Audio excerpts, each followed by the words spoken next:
হবে না। স্ত্রী রোজা ধরেছে, আরে হারামখোর স্বামীটা কি বললো? মুচি। মুচিটা বললো পেটে গ্যাস। এটা হচ্ছে মুচি। কি মুসলমান বলো? মুচি মুসলমান বললো পেটে গ্যাস। সকালবেলা ঘুম থেকে উঠে বাসি পচা পান্তা সেই জলসার চপ দিয়ে 1 কেজি মেরে দেশ, পচা পান্তা খেয়ে নেস। 12টা বাজে বলে বউকে বলছে এই ভাত রান্না করবি না? আলু ভর্তা আর একটু মুরগির ডিম আছে, ওই দিয়ে দুটো আমার ডিম ভেজে দে, একসঙ্গে জোড়া ডিম খাবো। যারা মা এসেছেন, বোনেরা এসেছেন, আপনার স্বামী যদি মুচি মুসলমান হয়, ও হারামখোর যদি বলে যে রমজান মাস আসলে পেটে গ্যাস হচ্ছে, ওই হারামখোরের জন্য রাঁধবেন না। রাঁধলেই আপনার গুনাহ হবে। বলে হুজুর কেন আপনি একটা রোগীকে মারবেন?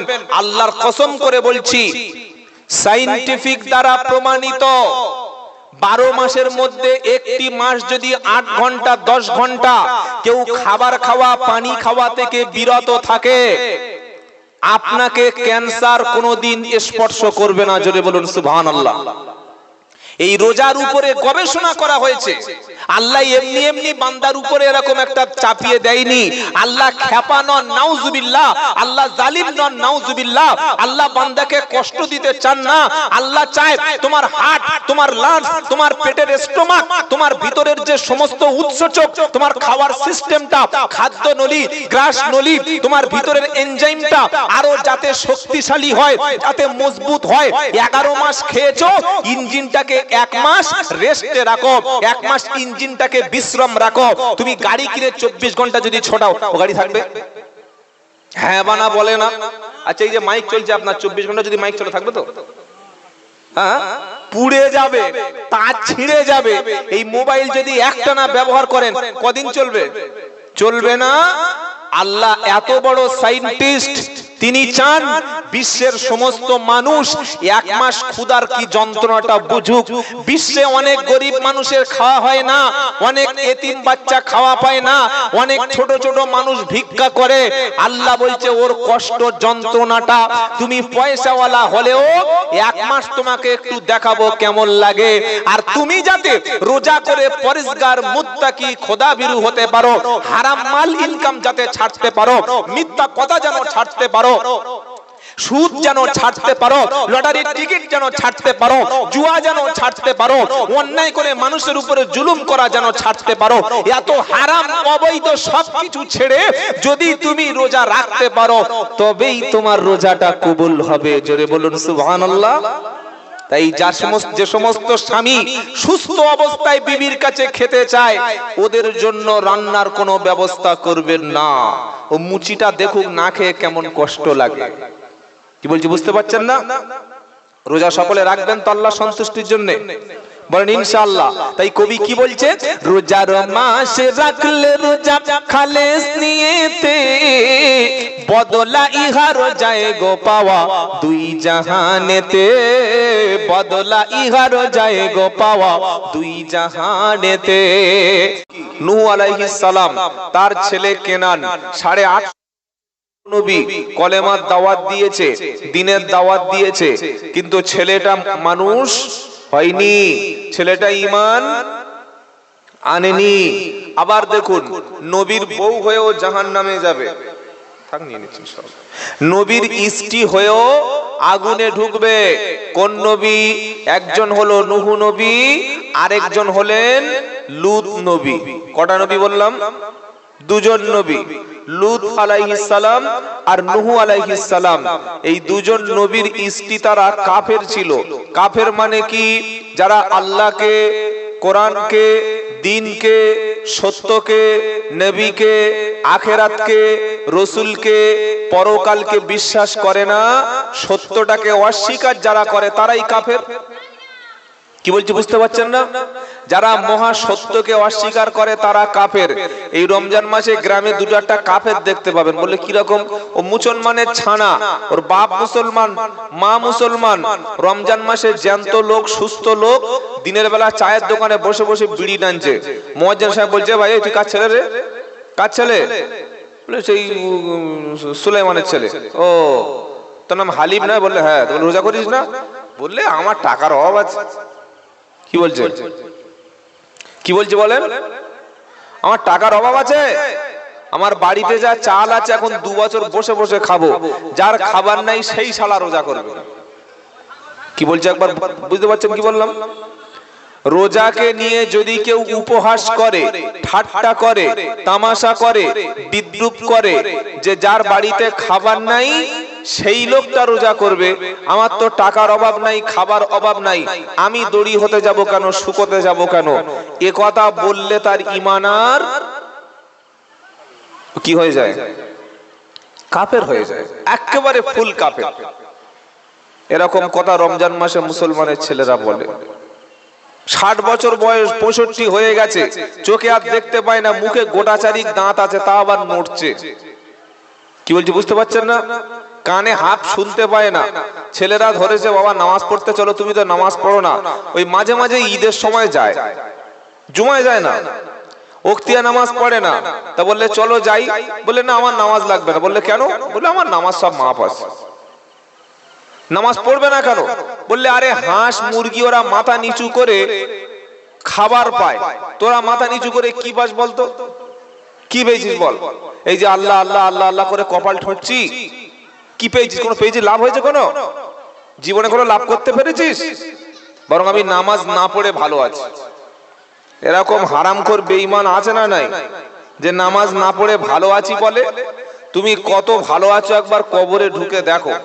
যেদিন ঘরটা অন্ধকার হবে, উপরে বাঁশের আতালি থাকবে, মাটি বুকের উপরে কয়েক কুইন্টাল তুলে দেবে, তোমার ফোনের সঙ্গে যোগাযোগ সম্পর্ক বিচ্ছিন্ন হবে, বিবি বাচ্চা খবর নেওয়ার কেউ থাকবে না। আর কবরে যখন তোমাকে জাগিয়ে ঘাট ধরে তুলে বসিয়ে নামাজের হিসাব চাইবে, সেদিন বুঝতে পারবে কত বড় তুমি ক্ষতি করে চলে এসেছো। ইয়া আইয়ুহাল্লাযীনা আমানু লা তুলহিকুম আমওয়ালুকুম ওয়ালা আওলাদুকুম আন যিকরিল্লাহ ওয়া মান ইয়াফআল যালিকা ফাউলাইকা হুমুল খাসিরুন।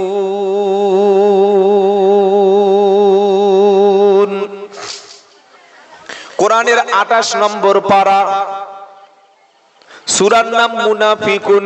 আল্লাহ তাআলা মুনাফিকদের জন্য স্পেশাল একটা সূরা দিয়েছে, মুমিনদের জন্য 2টো সূরা দিয়েছে, কাফিরদের জন্য আল্লাহ একটা সূরা দিয়েছে। মানুষের মধ্যে ভাগ আছে 4টি ভাগ। জোরে বলুন কয়টি ভাগ? খাওয়া দাওয়া দুপুরে হয়েছে সবার? তো বাবা একটু খেয়েছেন তো? অনেকে মনে করুন হুজুর আপনি পয়সা নিয়ে বকবেন, তো আমার কথা বলতে বলছেন কেন বলুন তো?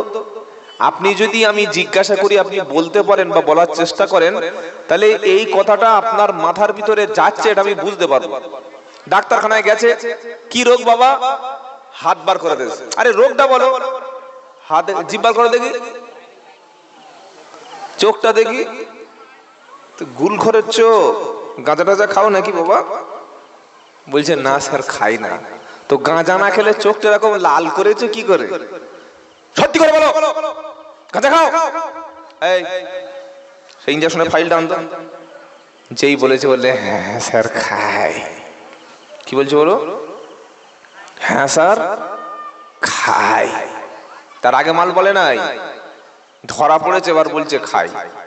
তো ডাক্তার জিজ্ঞাসা করছে রোগটা কি, সমস্যা কি, প্রবলেম কি?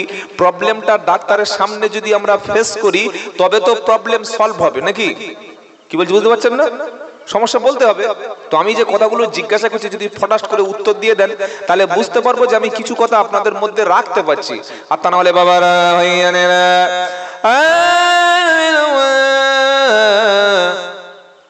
মারাত্মক গলা। কমিটি ছেলেরা বললে গলা দেখেছিস? মালটা বাড়ি কোথায়? বারাইপুর থেকে এসছে। বলে চিটিং মাস্টার নাম কি? বললে আব্দুল্লাহ জুবায়ের। সালা ফাটিয়ে দিয়েছে বে। যাচ্ছে আর বিড়ি খাচ্ছে, যেতে যেতে চলে যাচ্ছে শ্রোতারা। তো বললে কি শুনলি বল? বললে গলা ছিল ভালো, কিন্তু যা শুনেছি সব তো বাঁশ গেল। গলা ছিল ভালো, আর যেগুলো শুনলাম সবগুলো আঁচা বাঁশ গেল। এখন তো আর জলসা হয় না, এখন বক্তারা বাঁশ দিচ্ছে, যে যত বড় বাঁশ আনতে পারে। যে মালের গলা আছে তার ভিজিট 30,000 টাকা, আর পাশে বড় বড়, আপনাদের এখানে বড় মাদ্রাসাটা কোন মাদ্রাসা? বড় মাদ্রাসা ভরতগড় মাদ্রাসাটা কোথায়? ওটা বাসন্তী মাদ্রাসা।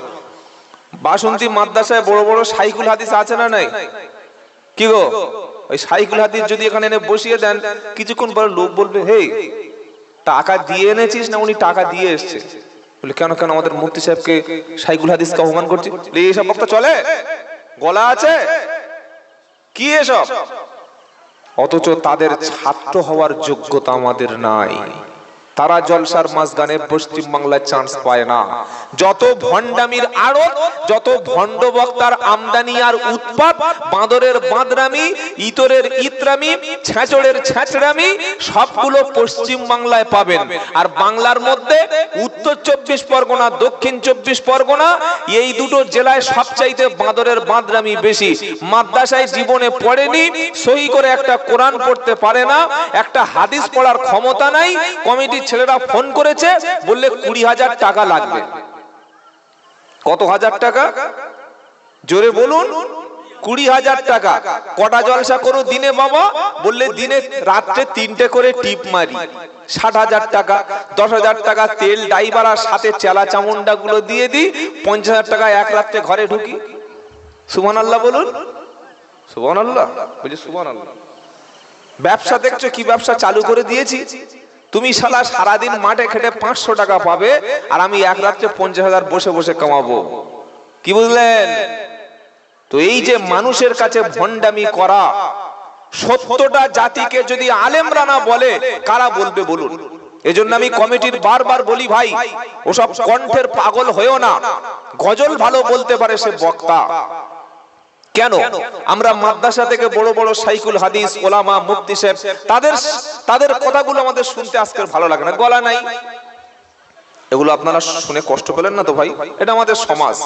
আমি যেটা বলতে চাচ্ছি, আপনাদের পরিশ্রমের ঘাম ঝরানো কমিটির ছেলেদের গ্রাম থেকে চাঁদা তুলে টাকা তুলে জলসা দেওয়া, এই টাকাগুলো যে আমরা খরচ করছি, আমরা সমাজে কি পাচ্ছি, এর থেকে আমাদের লাভটা কি হচ্ছে? আপনি ব্যবসা করবেন, লাভ লস বুঝবেন না। আপনি বিয়ে করবেন, মেয়েটার চরিত্র দেখবেন না। আপনি পড়াশোনা করবেন, পাশ ফেলের কোনো ব্যাপার থাকবে না। আপনি একটা জমি কিনবেন, জমির কাগজপত্র দেখবেন না। তো একটা বক্তা দাওয়াত করেছে, তিনি কোরআন হাদিস থেকে আলোচনা করছে, নাকি বাপ কি করেছে, দাদু কি করেছে, নানা কি করেছে, চাচি কি করেছে, আমার অমুক পীর সাহেব কি করেছে, কে মেঘের উপর উঠে নামাজ পড়েছে, কে বাসন্তী ব্রিজ ফুদিয়ে উল্টে দিয়েছে, কে পানিতে ফুদিয়ে গ্লাস ভেঙে দিয়েছে, এই মালার কতদিন চালাবে? আল্লাহ আমাদেরকে কোরআন সুন্নাহ থেকে কথা শোনার তৌফিক দান করুক। জোরে বলুন আল্লাহুম্মা আমিন। জোরে বলুন আল্লাহুম্মা আমিন। আল্লাহ পাক কি বলছে? দুনিয়ায় তোমার আমল যেন ক্ষতির মধ্যে না পড়ে যায়। দুনিয়ায় ক্ষতি হলো, ব্যবসা লস হলো, ঘর ভেঙে গেল, এগুলো দুনিয়ার ক্ষতি। কিন্তু আসল ক্ষতিগ্রস্ত আখিরাতে কারা হবে? আজকের আলোচনা কি বললাম? আসল ক্ষতিগ্রস্ত আখিরাতে কারা হবে? আমরা দুনিয়াতে টাকা থাক, পয়সা থাক, সম্মান থাক, চাকরি থাক, ব্যবসা থাক, বাণিজ্য থাক, এগুলো থাক না থাক কোনো বড় ব্যাপার না। আখিরাতে যেদিন আমার বিচার শুরু হবে, সেদিন আল্লাহকে রাজি খুশি করে আমি আল্লাহর দয়ার জান্নাতে যেতে পারবো কিনা, এইটুকু যদি আমি ভালো আমল করি, তাহলে আখিরাতে যদি জাহান্নাম থেকে বেঁচে যাই, এটাই আমার জন্য সফলতা। জোরে বলুন সুবহানাল্লাহ। তাহলে বক্তব্যের বিষয়, সাবজেক্ট কি বললাম? আখিরাতে ক্ষতিগ্রস্ত কারা হবে, আর এই মহা ক্ষতির হাত থেকে কারা নাজাত পাবে? একবার সকলে জোরে বলুন সুবহানাল্লাহ। আমার বিষয়টা বুঝতে পেরেছেন কি বিষয়ে কথা বলবো? আখিরাতে কারা ক্ষতিগ্রস্ত হবে, কারা ধ্বংসগ্রস্ত হবে, আর ক্ষতির হাত থেকে আখিরাতে কারা বেঁচে থাকবে। এই যে মাইক গুলো দিয়েছেন না, পুরো গ্রামের লোক কিন্তু জলসা শুনছে। যারা ঘুরছে এই রাস্তাঘাটে, এরাও শুনছে, বিড়ি খাচ্ছে, সিগারেট খাচ্ছে, মাঝে মাঝে বাদরামি করছে, বিভিন্ন হচ্ছে। বক্তার মতো বলে যাচ্ছে, আমি আমার মতো চিটিংবাজি, ভণ্ডামি, বাদরামি, ইতরামি, ছাছড়ামি, নোংরামি করে যাচ্ছি, অসুবিধা নাই। কি বুঝলেন? ক্ষতিগ্রস্ত কারা হবে এবার শোনেন। ইয়া আইয়ুহাল্লাযীনা আমানু লা তুলহিকুম আমওয়ালুকুম ওয়ালা আওলাদুকুম আন যিকরিল্লাহ ওয়া মান ইয়াফআল যালিকা ফাউলাইকা হুমুল খাসিরুন।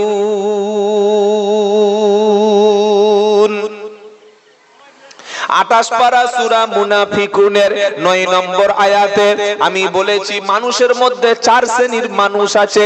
একটা হলো ঈমানদার, তাদেরকে বলা হয় মুমিন, মানে যারা আল্লাহকে বিশ্বাস করে, যারা কলেমার উপরে ঈমান এনেছে, রাসূলের উপর ঈমান এনেছে, আখিরাতের উপর ঈমান এনেছে, এরা হলো মুমিন, এরা হলো বিশ্বাসী।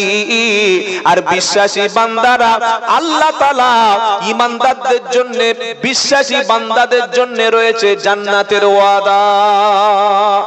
জোরে বলুন, ওয়াদাল্লাহুল মুমিনিনা ওয়াল মুমিনাতি। শুনছেন আপনারা? ওয়াদাল্লাহুল মুমিনিনা ওয়াল মুমিনাতি জান্নাতিন তাজরি মিন তাহতিহাল আনহার খালিদিনা ফিহা ওয়া মাসাকিন তাইয়্যিবাতান ফি জান্নাতি আদন ওয়া রিদওয়ানুম মিনাল্লাহি আকবার যালিকা হুয়াল ফাউজুল আযীম। 10 পারা 17 পৃষ্ঠা 14-15 নম্বর লাইনের 72 নম্বর আয়াত, সূরার নাম তাওবা। ওয়াদাল্লাহুল মুমিনিনা ওয়াল মুমিনাতি জান্নাতিন তাজরি মিন তাহতিহাল আনহার। আমার আল্লাহর ঘোষণা, যারা ঈমান এনেছে, আখিরাতকে পরকালকে বিশ্বাস করেছে, কবরের আযাবকে বিশ্বাস করেছে, নবীকে আল্লাহকে না দেখে ঈমান এনেছে যারা, ওই ঈমানদার ব্যক্তিদের জন্য, বিশ্বাসী ব্যক্তিদের জন্য আল্লাহ আখিরাতে রেখেছে জান্নাতের ঘোষণা। সুবহানাল্লাহ বলেন। তাহলে যারা ঈমান এনেছে তারা মুমিন, যারা ঈমান এনেছে তারা কি? মুমিন বা বিশ্বাসী, মুমিন বান্দা। এই যে আমরা বলি মুমিন বান্দা, বলি কি বলি না?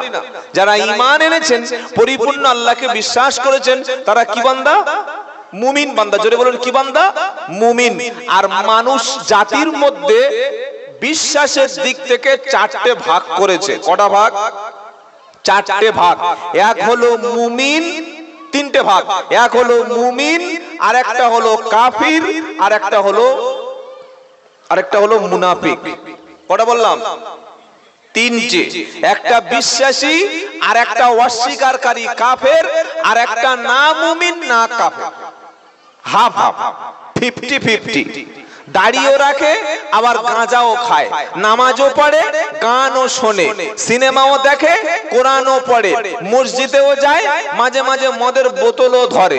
এরকম লোক সমাজে খুব কি গো আছে? আছে, ভালো ভালো লোক এরকম অনেক আছে। তো এই 3 শ্রেণীর মানুষ আছে।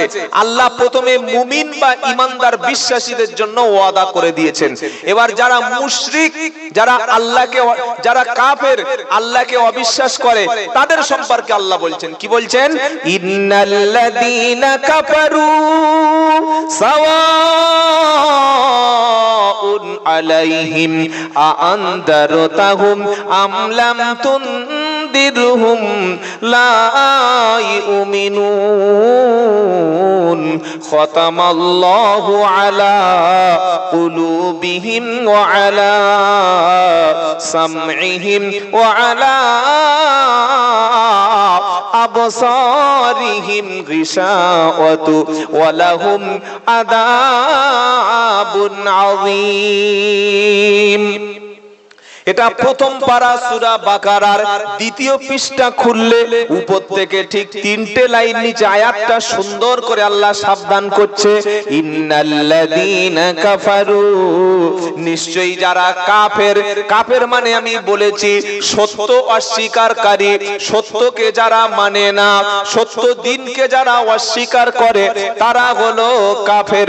আল্লাহ বলছে ইন্নাল্লাযীনা কাফারু, নিশ্চয়ই যারা মহাসত্যকে অস্বীকারকারী, আখিরাতকে অস্বীকারকারী, আল্লাহকে অস্বীকারকারী, পরকালকে অস্বীকারকারী, সাওয়াউন আলাইহিম আআনদারতাহুম আম লাম তুনদিরহুম লা ইউমিনুন। ও আমার প্রিয় নবী, তাদেরকে তুমি ভয় দেখাও আর না দেখাও দুটোই সমান, কখনো ঈমান তারা আনবে, জোরে বলো না, আনবে না। ওদের বাড়ির পাশে জলসা হলে শ্বশুর এসেছে, শাশুড়ি এসেছে, ভাড়া ভাই এসেছে, শালি এসেছে, শালা এসেছে, আত্মীয় স্বজনের জন্য ওরা 5000 টাকা খরচ করে দামি মুরগি কিনে এনে বাসন্তী বাজার থেকে, ভরতগড় থেকে ব্রয়লার মুরগি এনে ভালো করে বিরিয়ানি করে খাওয়াবে, অথচ জলসার মজলিসে 10 মিনিটের জন্য বসে না যারা, পাকা হারামখোর হলো। ওরা হেদায়েত হবে? এই জোরে বলো হবে? বাড়ির পাশে জলসা দিয়ে যে মালটা বসছে না ও আর কবে মুসলমান হবে? গ্রামে সুন্দর মসজিদ আছে, মসজিদে দিনে 5 বার করে আজান হয়, আর আজানের মধ্যে 2 বার করে ডাকা হয়। এই যে বলে হাইয়া আলাস সালাম, হাইয়া আলাস সালাম,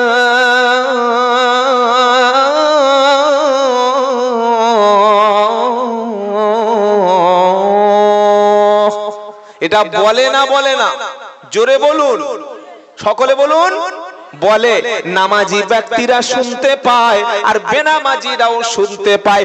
5 মিটার গ্রামের মধ্যে বাড়ি থেকে মসজিদে আজান দিচ্ছে দিনে 2 বার, হাইয়া আলাস সালাহ করে আজানের মধ্যে 2 বার তাকে ডাক দেওয়া হলো, অর্থাৎ দিনে তাকে 10 বার আল্লাহর ঘরে ডাকা হলো। জ্যান্ত মানুষ, সুস্থ মানুষ, সবল মানুষ আল্লাহর ডাকটা শোনার পরে মসজিদে যেতে পারলো না। আল্লাহর কসম, কিয়ামতের দিন এই হারামখোর কোনদিন জান্নাতে যাবে না।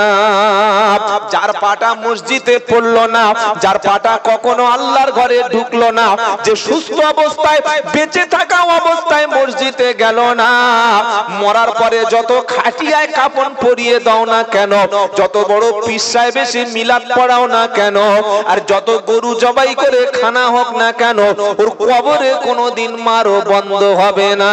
উপরে চলবে 40-এর খানা, আর কবরের ভিতরে ফেরেশতারা বাঁশ চালাবে 8 খানা। জ্যান্ত অবস্থায় যে দেহটা, বডিটা, যে শরীরটা মসজিদে ঢোকে নাই, ওমাল জান্নাতে ঢুকবে বলে হা করে বসে আছে। কি গো, হয় কি হয় না? আর আমার মতো বক্তাদের যদি 15,000 টাকা দিয়ে বলে আমার বাপটা একটু জান্নাতে পাঠিয়ে দাও, আমি কি কম চেষ্টা করব? ঘাম ছুটিয়ে দোয়া করব, রব্বানা রব্বানা 15,000 টাকা দোয়া, একদম স্পেশাল জান্নাতের প্যাকেজ নিয়ে চলে এসেছি। বাড়িওয়ালাকে জিজ্ঞাসা করছে, ও ভাই কার নামে হবে? আমার আব্বার নামে। তখন দোয়া করছে, বলছে আল্লাহ খুব ভালো লোক ছিল লোকটা, আল্লাহ নিশ্চয়ই ভালো ছিল, তুমি জানো। আল্লাহ বলছে এরকম ছ্যাবলামি কতদিন করছিস? পাকা চিটিংবাজ লোক ছিল, সুদ খেত, মদ খেত, জেনা করত, জীবনে মসজিদে জুমার দিন যায়নি, আর ওর জন্য কাঁদছিস? ওর 15,000 টাকার জন্য কাঁদে জান্নাতের প্যাকেজ নিয়ে বসে আছো। উমরায় যাওয়ার জন্য 70-80 হাজার টাকার প্যাকেজে উমরায় পাঠানো হয়। দীঘায় যাওয়ার জন্য প্যাকেজ আছে, পুরীতে যাওয়ার জন্য প্যাকেজ আছে, দার্জিলিং এ যাওয়ার জন্য প্যাকেজ আছে, বাংলাদেশে যাওয়ার জন্য প্যাকেজ আছে। আপনি ওই বিভিন্ন বড় বড় টুরিস্ট স্পট সেখানে যাওয়ার জন্য, ট্রাভেল করার জন্য 10,000-5,000 টাকার প্যাকেজ আছে না নাই? একটু জোরে বলুন। আছে কিছু চিটিংবাজ হুজুর আছে, এরা আবার জান্নাতে যাওয়ার জন্য প্যাকেজ ঘোষণা করে। 15,000 টাকা, 10,000 টাকা, 5,000 টাকা, 2,000 টাকার প্যাকেজ। আর পীর সাহেব যারা আছে, ও বেনামাজি হোক, সুদখোর হোক, দাড়ি চাঁচা হোক, বাপ মার অবাধ্য হোক, 2,000